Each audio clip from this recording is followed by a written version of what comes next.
Mark 6:31. And he said to them, "Come aside by yourselves to a deserted place and rest a while." For there were many coming and going, and they did not even have time to eat. The disciples had just regathered to Jesus after their ministry in the region. Additionally, they'd learned of the beheading of John the Baptist. I imagine they were both exhausted and elated from their ministry, and yet sorrowful and discouraged from John's death. Jesus recognized their need for rest. Here, deserted means lonesome or solitary, and rest means to refresh. They needed to get away from the people who were coming and going. They needed to recharge. It can be tempting to continue giving when there are people in need. Jesus knew that they couldn't continue to be effective without a break, and he knew who they would soon encounter. So they got into a boat and crossed the water. Based on this account in Mark and the parallel story in Matthew, I believe when they got to the other side, the disciples went off by themselves for a while.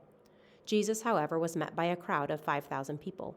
He proceeded to teach them, and then late in the day, the disciples returned to Jesus.